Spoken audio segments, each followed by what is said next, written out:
오늘도 말씀으로 승리하시는 복된 날 되시길 주님의 이름으로 축복합니다. 5월 14일 우리에게 주신 말씀은 사무엘상 4장 1절부터 11절까지입니다. 말씀 함께 보겠습니다.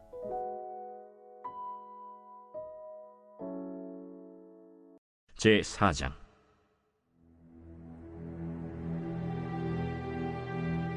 사무엘의 말이 온 이스라엘에 전파되니라.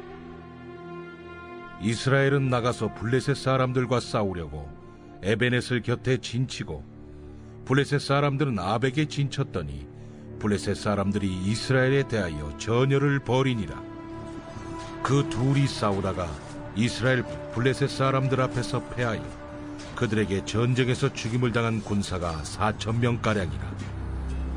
백성이 진영으로 돌아오매 이스라엘 장로들이 이르되, 여호와께서 어찌하여 우리에게 오늘 블레셋 사람들 앞에 패하게 하셨는고, 여호와의 언약궤를 실로에서 우리에게로 가져다가 우리 중에 있게 하여 그것으로 우리를 우리 원수들의 손에서 구원하게 하자 하니, 이에 백성이 실로의 사람을 보내어 그룹 사이에 계신 만군의 여호와의 언약궤를 거기서 가져왔고, 엘리의 두 아들 홈니와 비느하스는 하나님의 언약궤와 함께 거기에 있었더라. 여호와의 언약궤가 진영에 들어올 때에 온 이스라엘이 큰 소리로 외치매 땅이 울린지라. 블레셋 사람이 그 외치는 소리를 듣고 이르되, 히브리 진영에서 큰 소리로 외치면 어찌 됨이냐 하다가 여호와의 궤가 진영에 들어온 줄을 깨달은지라.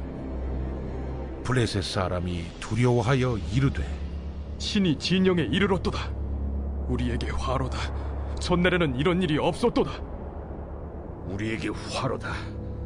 누가 우리를 이 능한 신들의 손에서 건지리요. 그들은 광야에서 여러 가지 재앙으로 애굽인을 친 신들이니라. 너희 블레셋 사람들아, 강하게 되며 대장부가 되라. 너희가 히브리 사람의 종이 되기를 그들이 너희의 종이 되었던 것 같이 되지 말고 대장부같이 되어 싸우라 하고 블레셋 사람들이 쳤더니 이스라엘이 패하여 각기 장막으로 도망하였고, 살육이 심히 커서 이스라엘 보병에 엎드러진 자가 30,000명이었으며 하나님의 궤는 빼앗겼고 엘리의 두 아들 홈니와 비느하스는 죽임을 당하였더라. 말씀의 제목은 언약궤를 빼앗기다입니다. 오늘 우리에게 주신 말씀은 하나님을 향한 우리의 마음을 돌아보게 만들어줍니다. 과연 우리는 주님을 향해 어떤 마음과 태도를 가지고 있는지 점검할 수 있는 귀한 말씀입니다. 하나님을 향한 우리의 대표적인 마음과 태도는 두 가지로 나타나는 것 같습니다. 하나님을 섬기려 하는 마음이 있는가 하면 하나님께 섬김을 받으려 하는 마음이 있는 것 같습니다. 오늘 우리에게 주신 말씀을 통해 과연 나는 나의 왕 되신 주님을 기쁨의 마음으로 섬기고 마음을 다해 주님을 높여 경배하고 있는지 묵상하는 시간이 되길 간절히 소망합니다. 주님의 제자로 살아가는 믿음의 삶을 통해 오직 우리 주님의 이름이 영광을 받으시도록 살아가며 주님을 더욱 기뻐하며 사랑할 수 있는 우리 모두가 되길 주님의 이름으로 축복합니다. 첫째, 말씀이 희귀하여 영적으로 어두운 때 사무엘을 통해 주님의 말씀이 전파되었습니다. 어제 우리가 살펴본 사무엘상 3장은 이스라엘이 영적으로 얼마나 어두운 상황 가운데 있었는지 설명합니다. 여호와 하나님의 말씀이 희귀하여 찾을 수 없었고 들을 수 없었고 배울 수 없었던 영적 암흑기였습니다. 하나님께서는 언약궤가 있던 성소에서 주님을 섬기는 사무엘에게 말씀을 주시며 그를 주님의 선지자로 세워주셨습니다. 온 이스라엘은 사무엘이 하나님께서 세우신 선지자였다는 것을 알게 되었고, 드디어 사무엘을 통해 온 이스라엘에 주님의 말씀이 전파되었습니다. 말씀이 희귀했던 영적 암흑기를 향해 하나님께서는 사무엘이라는 밝은 빛을 비춰주시며 그를 통해 주님의 말씀이 이스라엘에 풍성할 수 있도록 변화시켜 주신 것입니다. 어두울수록 작은 빛도 그 존재감을 드러내며 주변을 환하게 비춰준다는 것을 깨닫게 됩니다. 생명의 말씀으로 진리의 빛을 가진 주님의 제자로 어두운 세상에 빛을 비춰줄 수 있는 우리 모두가 되길 간절히 소망합니다. 우리를 통해 풍성한 말씀의 부흥이 임하게 되길 주님의 이름으로 축복합니다. 둘째, 하나님의 자녀들은 모든 상황 속에서 기도하며 주님의 뜻을 구해야 합니다. 블레셋과 이스라엘은 서로 적대적인 관계에 있었습니다. 내륙으로 확장하려고 하는 블레셋과 하나님께서 주신 약속의 땅을 차지하려고 했던 이스라엘과의 충돌은 피할 수 없는 것이었습니다. 이스라엘과 블레셋의 1차 전쟁은 이스라엘의 군사 4,000명가량이 전사하는 엄청난 피해를 입으며 패배했습니다. 이스라엘의 장로들은 하나님께서 어찌하여 우리에게 이런 패배를 주셨는지 슬퍼하며 어떻게 하면 이 전쟁에서 승리할 수 있을까 고심하며 머리를 맞대고 의논했습니다.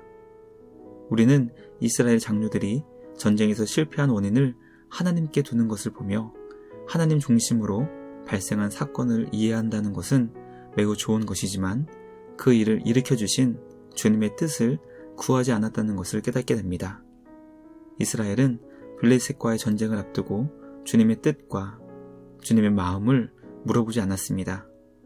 이 전쟁이 과연 주님이 기뻐하시는 것인지, 주님께서 이 전쟁을 원하지 않으시는 것은 아닌지 진지하게 전쟁을 앞두고 기도하며 사무엘 선지자를 찾았어야 했습니다.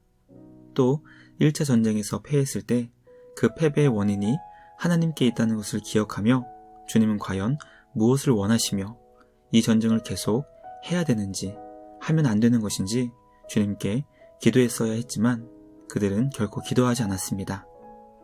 말씀을 묵상하며 기도할 수 있다는 것이 주님의 큰 은혜요, 동시에 주님이 우리에게 주신 특권이라는 것을 깨닫게 됩니다.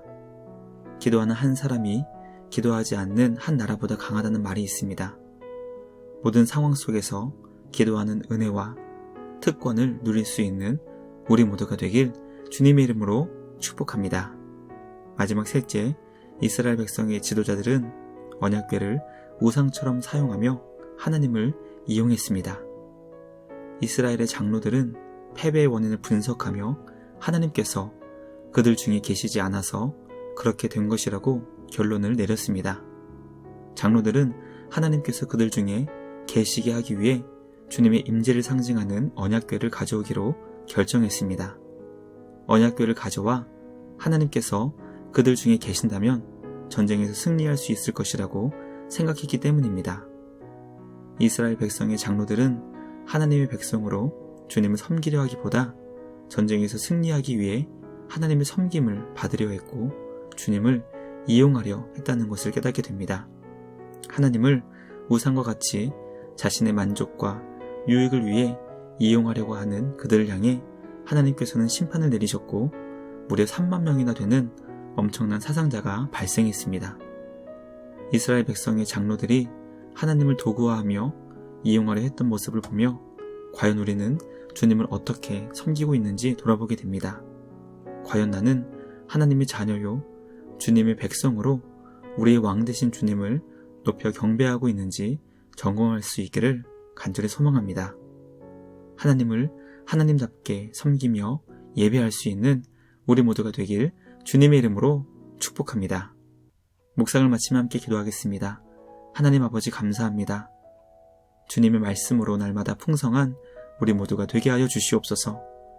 영적으로 암울했던 이스라엘에게 사무엘을 보내사 그들에게 말씀을 주신 주님 감사와 찬양을 드립니다. 이 시대 주님의 백성들을 통해 주님의 말씀이 풍성해지는 복된 시대가 되기를 간절히 소망합니다.